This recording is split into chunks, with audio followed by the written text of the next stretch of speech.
Good morning and good afternoon. Welcome to another episode of Before Coffee.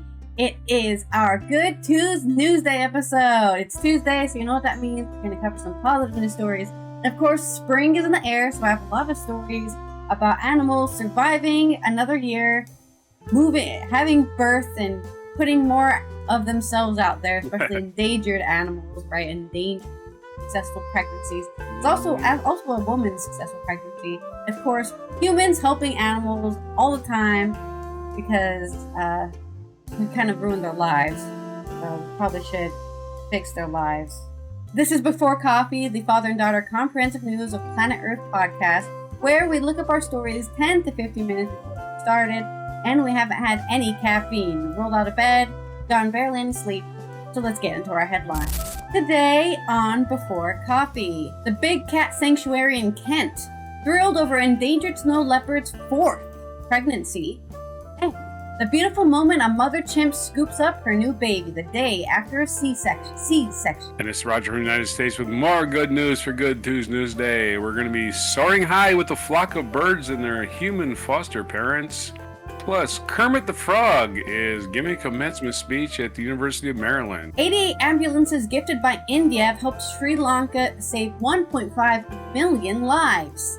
And a British woman gives birth after receiving a transplanted womb from sister in pro bono surgery at hospital. In space news, Blue Origin launches an all-women New Shepard suborbital flight. Paris Olympic memorabilia sale raises more than $200,000 for charity. And give us your dirty laundry. It's National Laundry Day, April 15th, 2025 on Before Coffee.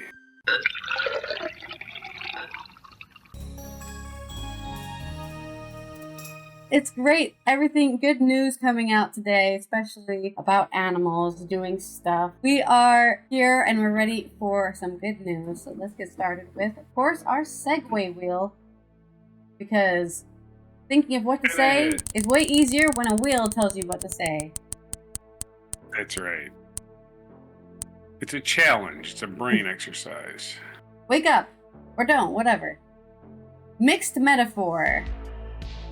Mixing the metaphors. Yeah. Get my metaphor mixer out here. So my first story is coming out of Kent, which is southern England. I think it's an island of southern England, I thought. An animal sanctuary, this is from Joe Harbert on Kent Online.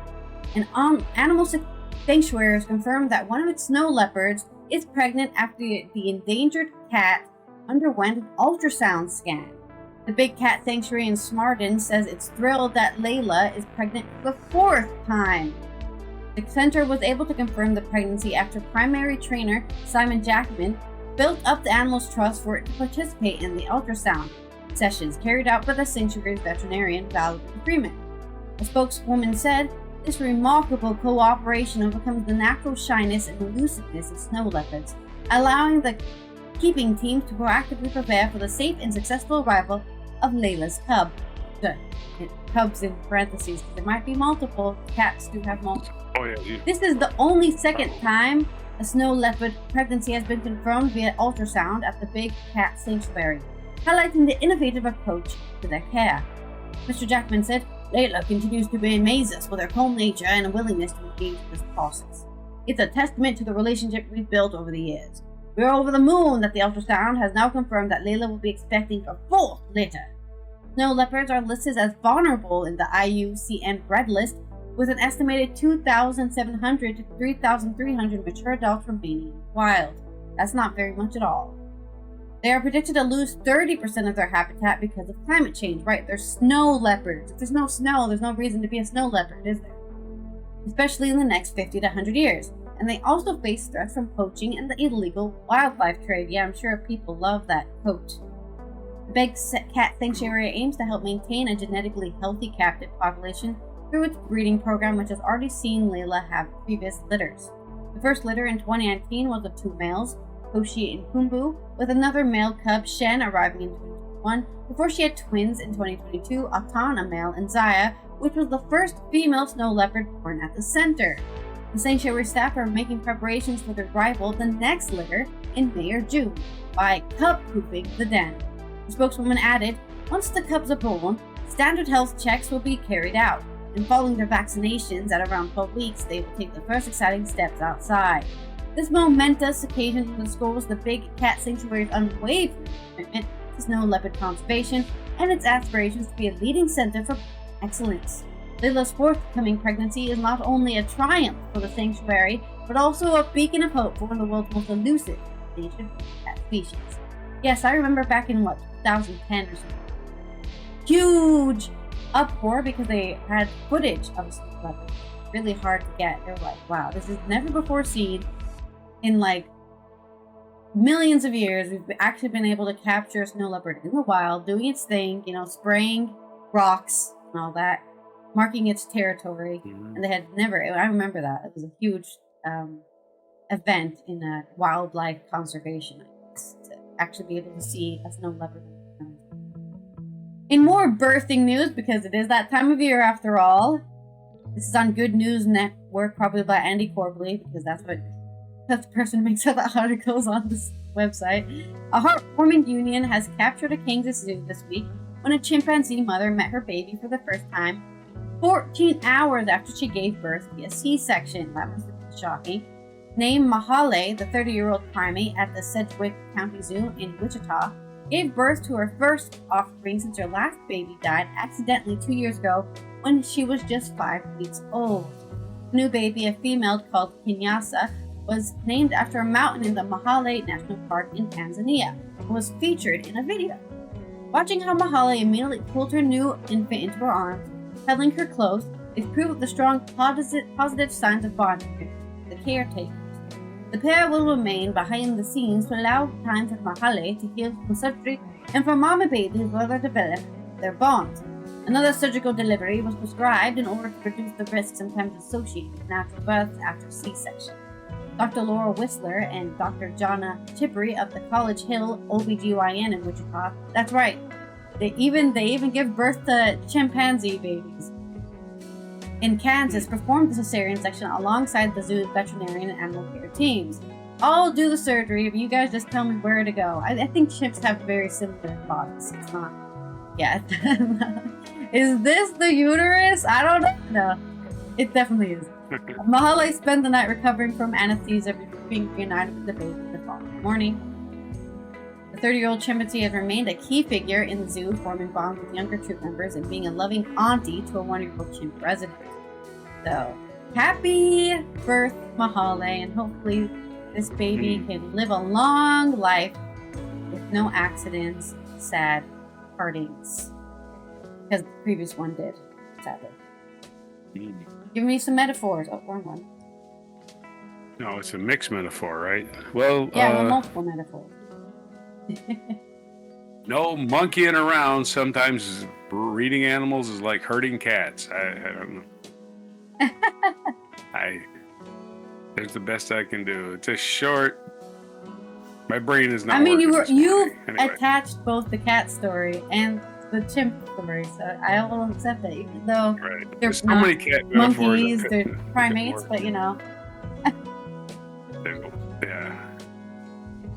That was my feeble Let me roll attempt. my wheel before All you right. get started.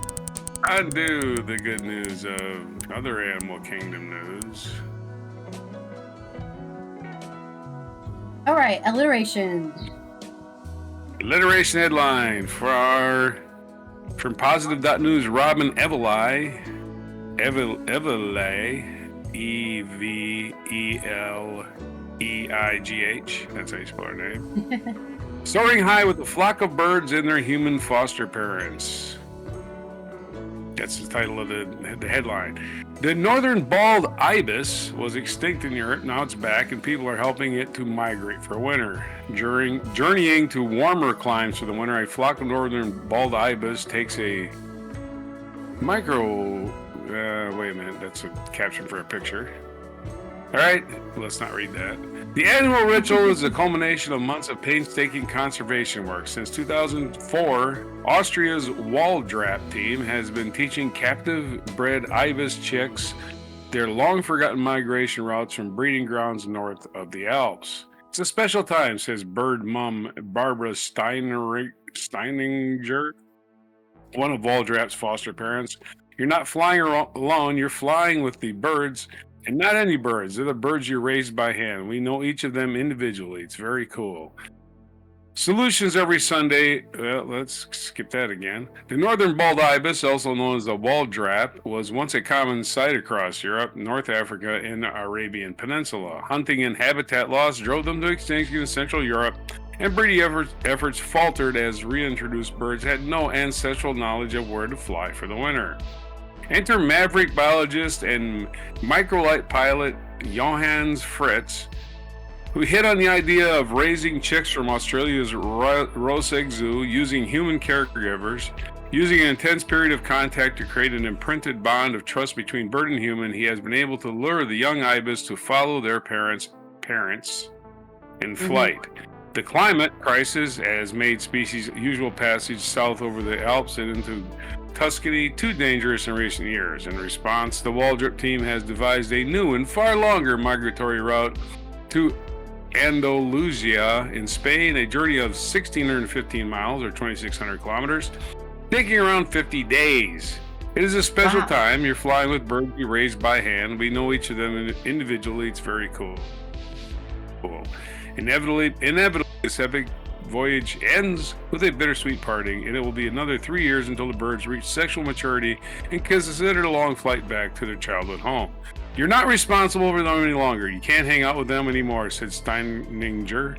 At the moment of separation, it's sad to leave them, but also the moment you've been working towards all summer. So there's your peoples flying their ultralights to help ibises migrate. A successful raising of their birds. Nothing can be prouder. Sure. Yeah, that's not alliteration. Oh, you wanted me to do an alliteration. I'm sorry. Oh, that's right. Well, I didn't want you to. That's what you spun. Inspiring What do you do the next ibis story? itinerary. There you go. There we go. All right, and their next story.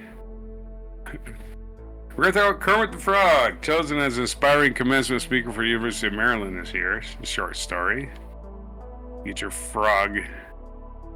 froggy stories going. Not a real frog, but a puppet, unfortunately. Frogs can't actually talk. The University of Maryland announced that beloved Muppet Kermit the Frog will deliver its university's 2025 commencement address to graduates and their families on May 21st. This is the story from the Good News Network. No byline other than that.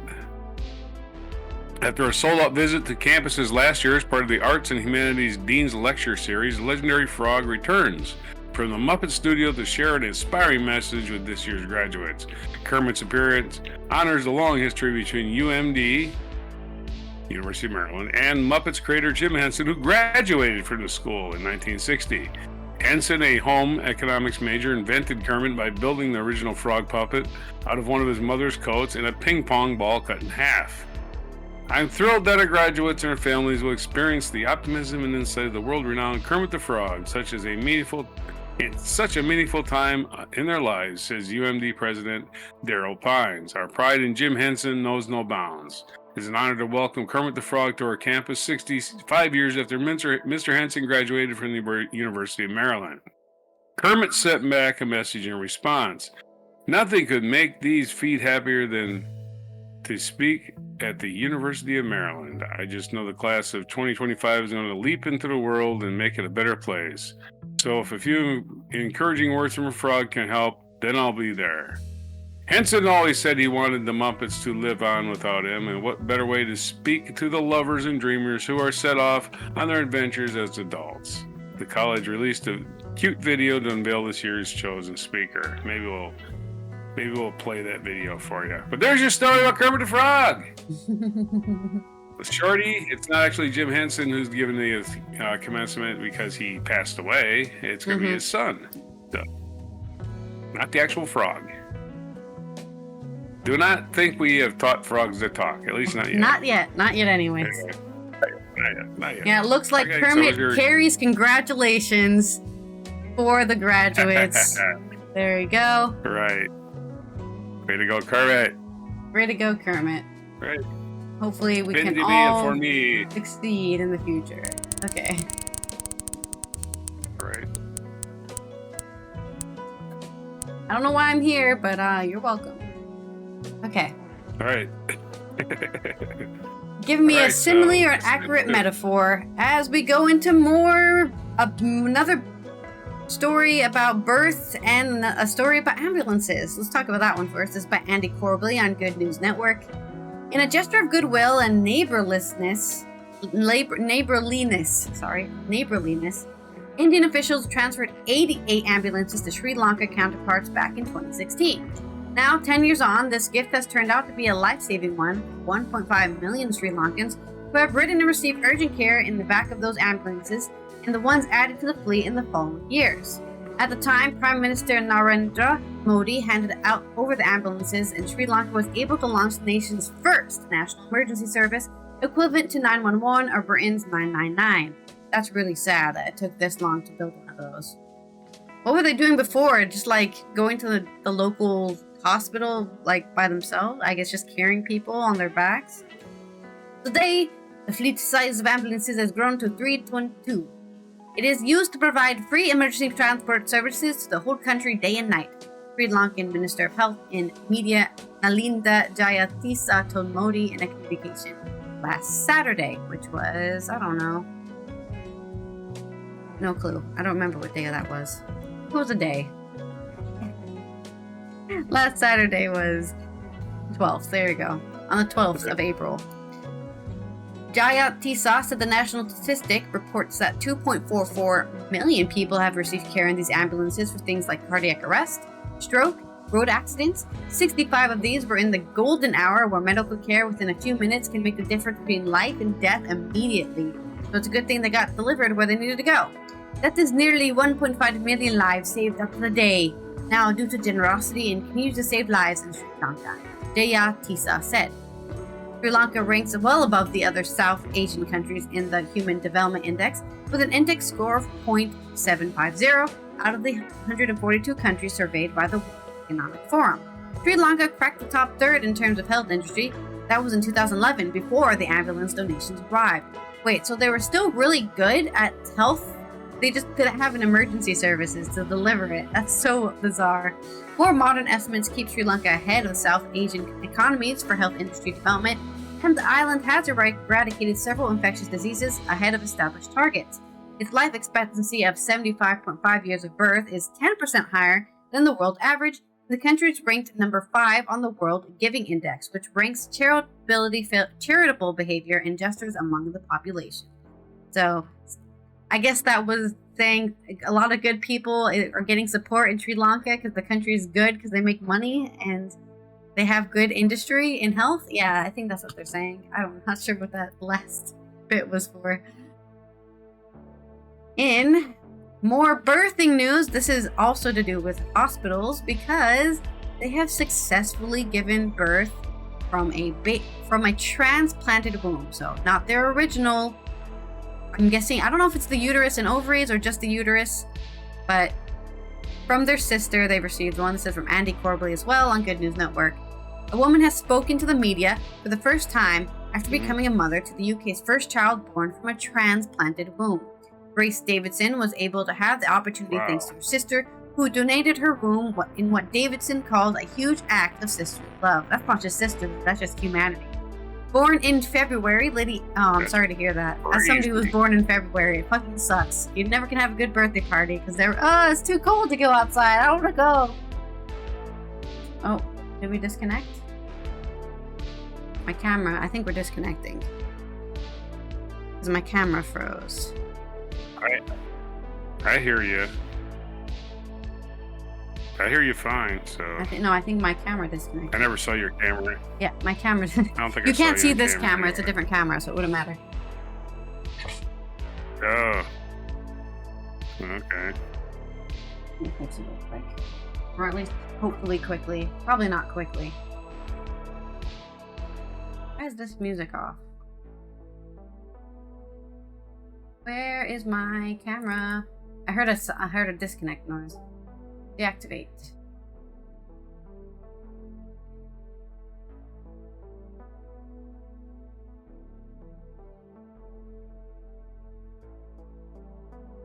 There we go. Okay, we're back. Right. Where was I? Yes. Born in February, that sucks, but you know, what can you do? Little Amy Isabel was named after her aunt who donated the womb she was conceived in and given a middle name of the leader of the team that led her surgery. Oh, that's so nice. Okay. So the first ever baby born from a transplanted womb was in Sweden in 2014. Oh, okay. I thought this was the first one, but this is the first one in the UK. Procedure has been replicated dozen times since then, and 65 babies have come into the world as a result. But you probably need to be a blood donor, or you have to be a match, right? Because it's an organ. That's a problem. A charity in the UK that's currently running a clinical trial of transplanted wombs paid for Davidson's surgery, and the 17-hour marathon procedure was done pro bono by a staff of 30 physicians and surgeons.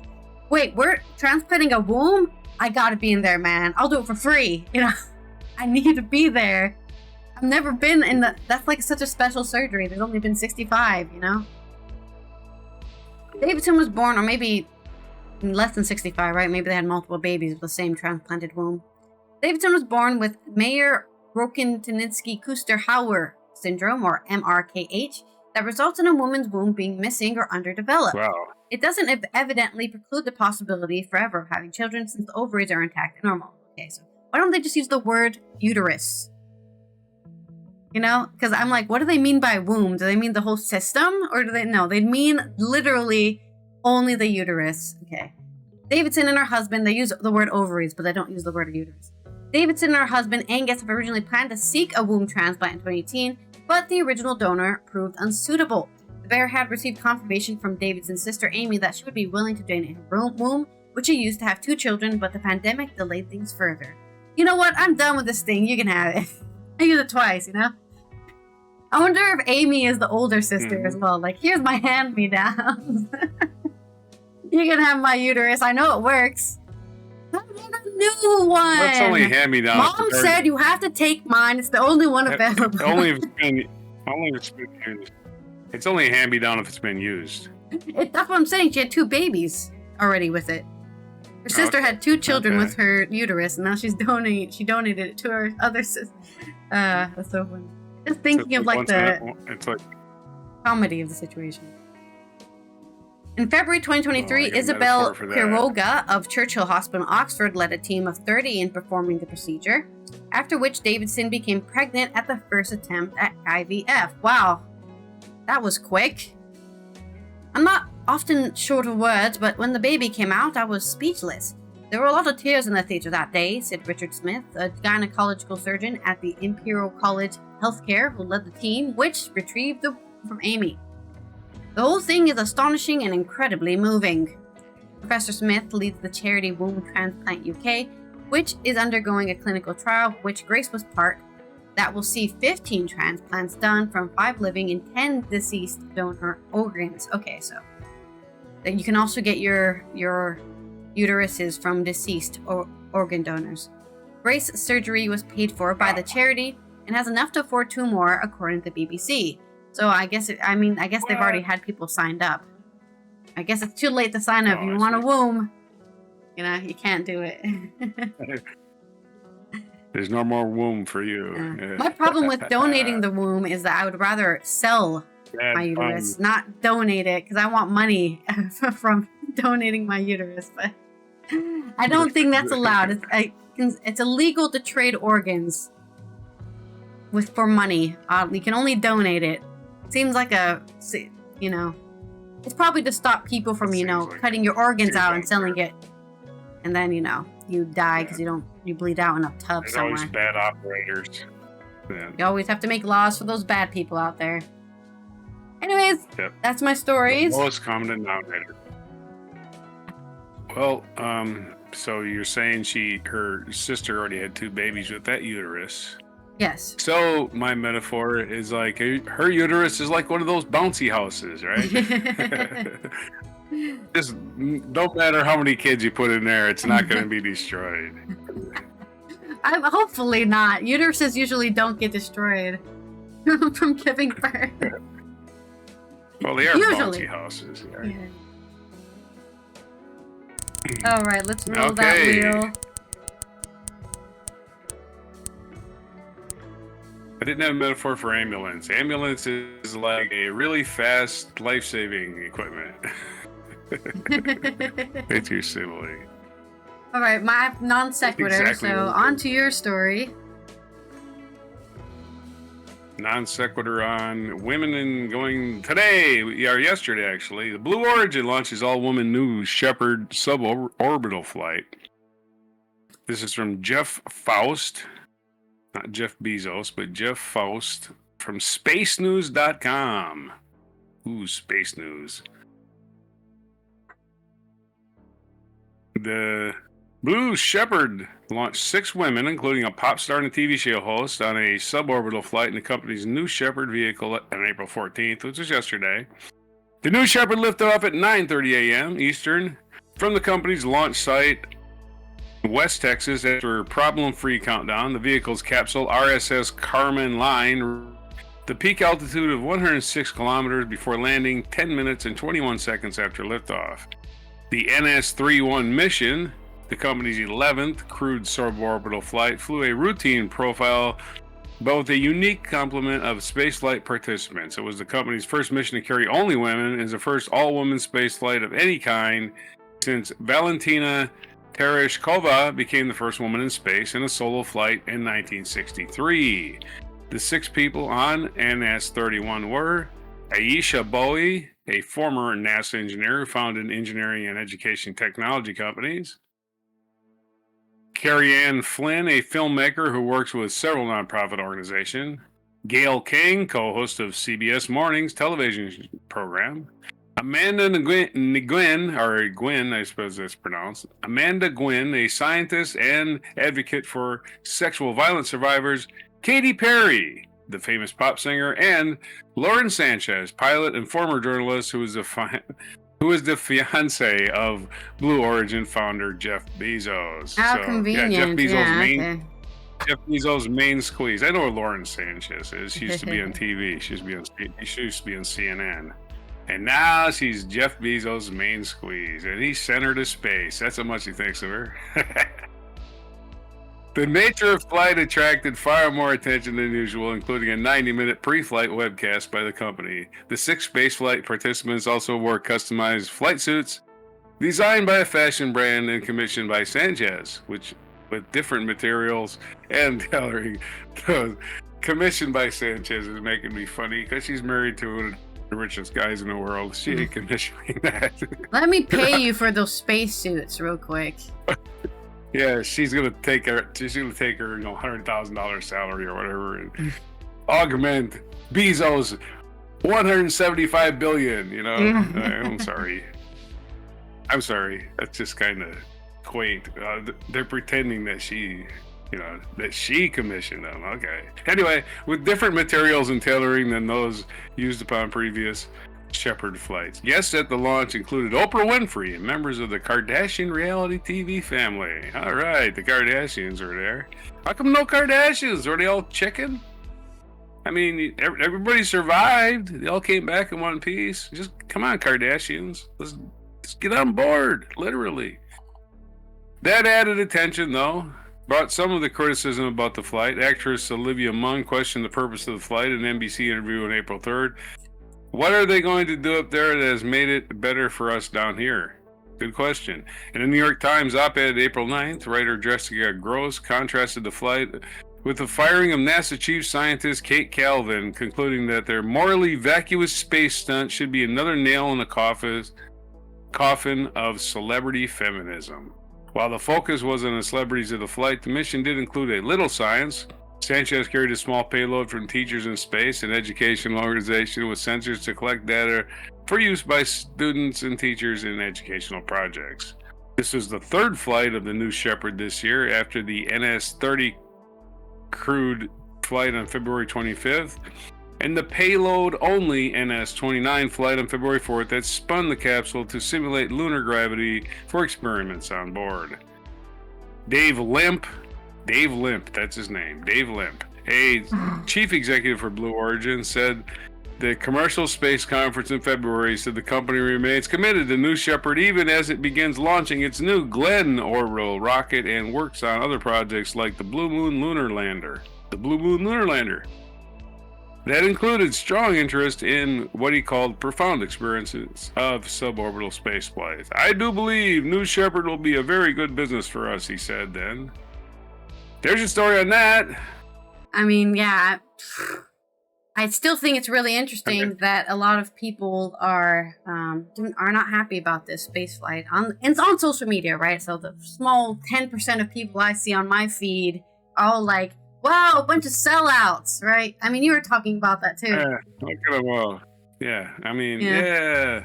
They have no integrity because they're siding with one of the richest men in the... Like, if you do anything with the richest people in the world, you have no integrity. That's the rule now, right? If you talk to the richest person in the world, you have no integrity. If you do anything for them, if you participate in anything they're running, zero integrity now. You're a tool to the rich. Of course, reminder that a lot of these people are already rich themselves. Maybe they're wealthy, I guess. They're not billionaires, but... Right. Well, you have NASA. They were never on your side, is all I'm saying, right? Katy Perry was never the voice of the people, you know? She was always just a pop star who made a lot of money. Probably sold a bunch of stocks too, you know? She probably has 5 houses and a mansion, and like, she's never been with you guys. Is she the one that made I Kissed a Girl and I Liked It? Was that her big... She was originally a Christian, I think a Christian pop artist, and then she did that, and then she was like, I'm a gay icon now, because I wonder if she kissed a girl while she was up there. Maybe. Probably. There was nothing around but girls to kiss, so she's gonna kiss it. She did make a weird album commercial while she was up there that people were very also not happy about. But I'm like, yeah, Katy Perry is not what do you want her to be other than what she is. She's always been like that. Yeah.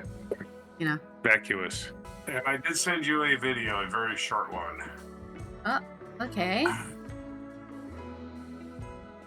Oh yeah, I heard you send me the video earlier when I was disconnecting.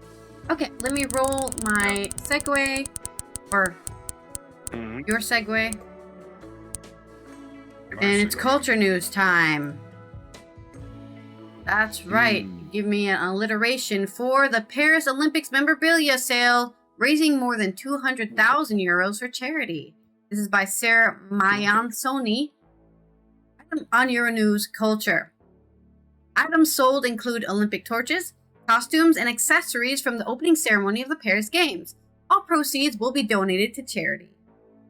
About 200 memorabilia from the 2024 Paris Olympic and Paralympic Games have been auctioned and raised 28,000 extra dollars than the 200 that it said in the headline for charity during an event that brought together fans, professional collectors, and museums. Items up for grabs on the, I guess this was the 15th, include, sorry, not the 15th, what am I saying? The 13th. Today's the 15th. On the 13th included 5 Olympic torches that were used for months throughout the long relay, from Olympia to Greece to the French capital in the lead up to the games. The torches fetched between 12,000 euros to 20,000 each. This is the one held by Jin. I'm gonna take that one. I bet you that one did sell for a lot. Because Jin from BTS ran a torch down the street at some point. The auction also features pieces from historic opening ceremony of the Olympics, with 12 acts, torrential rain, and enormous controversy surrounding the presence of drag queens. The French having drag queens? Wait a minute. Say that again, French people. Oh, okay, never mind. The parade created many memorable moments. Memorable. The red dress worn by the performer dressed as the beheaded Marie Antoinette, who sang a revolutionary song about out of the window of the concierge, was sold 832 euros. Among the main buyers was a national sports museum from the southern French city of Nice. Institution spent 2,300 to buy the wreath and garlands of fake fruits and flowers worn by Philippe Catherine during the ceremony. The French singer had appeared from under a silvery cloche, also auctioned off, almost naked and covered in blue body paint in a cosplay of the Greek god Dionysus. Well, you're not going to show me a picture of that? What the hell? Said they may show me a picture of somebody carrying an Olympic flame. I wanted to see the blue woman. I didn't watch the Olympics, so maybe I'll watch the ceremony at some point. The Nice Museum has purchased the costume of the mysterious masked torchbearer who ran along the Seine from one iconic monument to the next during the ceremony. The costume was inspired by popular elements of French culture, including the Phantom of the Opera, Gentleman Burglar Arsène Lupin, and the video game Assassin's Creed. The auction also showcased 20 iterations of the beloved Olympic mascot, Frige, from the little stuffed toys given to the Olympic medalists to full costumes. One online bidder purchased 2 miniature Olympic and Paralympic Frige for €3,200 and $1,408, respectively. Proceeds from the auction will be donated to 3 charities promoting parasport and physical exercise for hospital patients. Okay, so there you go. I was like, who are they donating to? Oh, we donated it. Just trust us. Now, they donated to help people doing sports and hospital patients get that physical exercise and keep active, because the best thing you can do for your body is go outside, get some exercise, and drink and eat well and all that kind of stuff. So there's my culture segment on the Olympics auction. Okay. French flame flyers flourish. Flyers for runners, I guess. Yeah. Not a good synonym for runners. It starts with an F. Rowdy runners, regale, I don't know. Restitutions. Parisian pursuers put out, I don't know. Anyway. This is going to remind me of a song, hopefully. Oh, this day in history reminds you of a song. All right. Practically every one of these probably should remind you of a song. This day in history, all the way back to the April 15th in the year 1920. 2 men were murdered in South Braintree, Massachusetts, leading to the Sacco Vanzetti case. It's still controversial conviction of 2 Italian immigrants who probably were innocent. But hey, we got some of them dirty immigrants. Daggone it. We got them out of our way.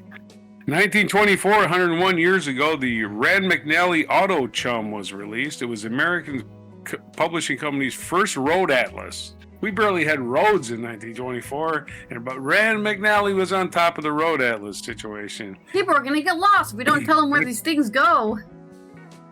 Exactly. And somebody should put up signs everywhere, too. In 1926, Robertson Aircraft, one of the companies that later developed into American Airlines, flew its first mail route between Chicago and St. Louis, Missouri, with Charles A. Lindbergh as the pilot. How about that? American Airlines started with Charles Lindbergh. 1947, Jackie Robinson, who broke baseball's racial barrier, played in his first major league game for the Brooklyn Dodgers at Ebbets Field. We go Jackie Robinson. 1955, American fast food pioneer Ray Kroc opened the first McDonald's franchise. So McDonald's started on this day 70 years ago. Wow. Launching an enterprise that would eventually become the world's largest fast food chain in Des Plaines, Illinois. Or Des Plaines. 1980, French novelist and playwright Jean-Paul Sartre died at the age of 74. He was a leading exponent of existentialism. 1989, tragedy occurred at the Hillsborough Stadium in Sheffield, England, when a crush of football fans resulted in 96 deaths. Oh my And God. hundreds of injuries. Police mistakes were later blamed for the incident. Blame the cops. Well, maybe they have bad 2000, crowd control. It is the probably not. responsibility of the state to make sure that their infrastructure matches the events, I guess. Probably first come, first serve seating, maybe, or something stupid like that. Anyway, 2000, on this day, U.S. President Bill Clinton established the giant Sequoia National Monument, a preserve near Sequoia National Park covering more than 500 square miles, Sequoia National Forest, and the Sierra Nevada of California. So a new giant Sequoia National Monument, not just a park. I guess it's for the bigger trees. 2003, U.S. President George W. Bush declared the government of Saddam Hussein in Iraq had fallen as a result of their stupid Iraq war. And the following day, asked the United Nations to lift sanctions against Iraq. Yeah, way to go, asshole. 2013, near the finish line of Boston Marathon, 2 homemade bombs were detonated to crowded spectators. So that It was 12 years ago Awful. today, the Boston Marathon bombing. 3 people were killed and more than 260 were wounded in terrorist I think that was the attacks. first attack that I was actually alive. Well, not alive for, but understanding for. Russian nationals did it. Yeah. 2019, the historic Notre Dame de Paris caught fire. The Notre Dame, which has now been rebuilt, we didn't really tour it or nothing, but we saw it. Caught fire. That was 6 years ago today. That during a restoration campaign, and the blaze destroyed most of the cathedral's roof, the 19th century spire, and some of the rib vaulting. So it sucks for that church, but they rebuilt it. So I'm sure all the rich people got together and put it back up because they care. Our featured event in 1912 on this day is a picture of a boat. It's got to be it's a sinking of the Titanic. And this day in 1912, the British luxury passenger liner Titanic sunk en route to New York City from Southampton, Hampshire, England, after striking an iceberg during its maiden voyage. Some 1,500 people died. It was a day for people dropping dead. Yeah. Tragedy. It's supposed to be Positive Tuesday, man. Didn't they hear the memo? Massacre.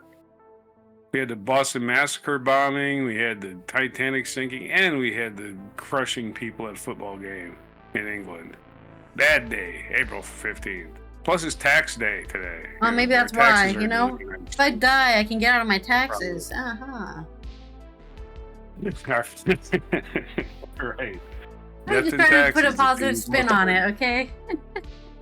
Is that what you spun? You spun the positive spin, did you? All right. So it's Leonardo da Vinci's birthday. It's Italian artist and engineer and scientist. He was born April 15th, 1452 in Vinci, Italy. Died May 2nd, 1519 at the age of 67 in Clos-Lucé, France. I think that's how you pronounce that. Other birthdays today. Leonhard Euler, Swiss mathematician, born in 1707. Kim Il-sung, president of North Korea, former president, born in 1912. Emma Thompson's birthday today, British actress and writer, born in 1959. Philippe, the King of the Belgians, is born this day in 1960. And Seth Rogen's birthday is born in 1982, Canadian actor and screenwriter, famous turning stoner. 43 today. Famous what? Stoner. Isn't he always high? Oh. Famous stoner, yeah. That's it. Those are your stoner birthday films too. I also love Emma Thompson. Yeah, Emma Thompson is great. Yep. What day is it today? It is National Rubbery Racer Day, or as they just call them in England, they just call them rubbers, which I find funny. In England, they call them rubbers. Because they rub away the lead. Or, I guess now, graphite.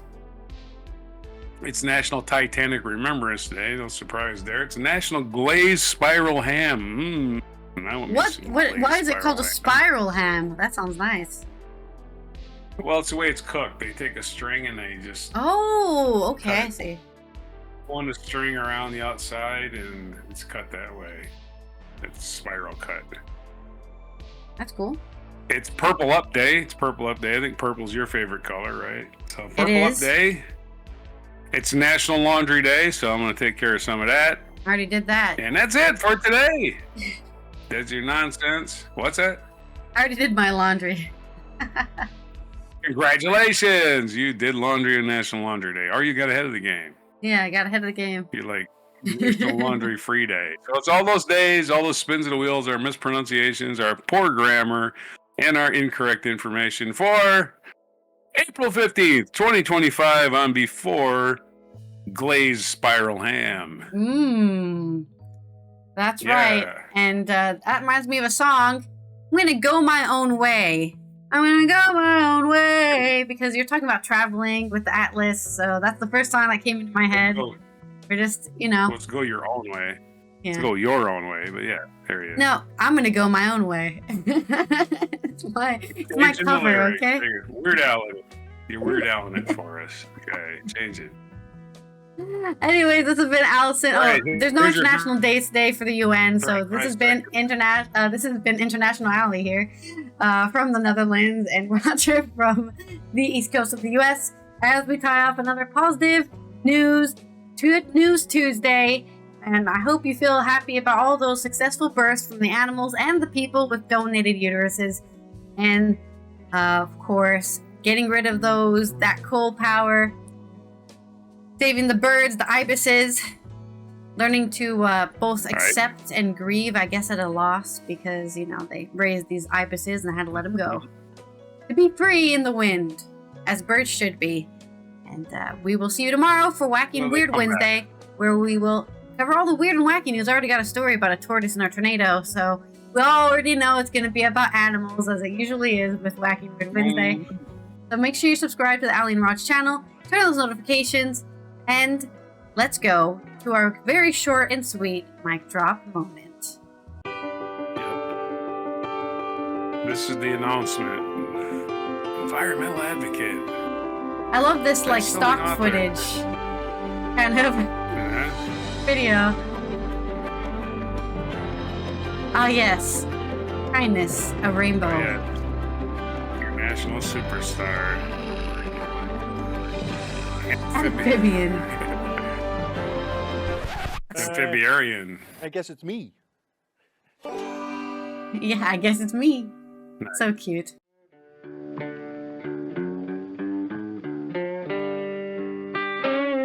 Be sure to hit the like, subscribe, and notify buttons, and follow our other channels, Toxic Alley, History of Gravy, and Scratchy Old Records.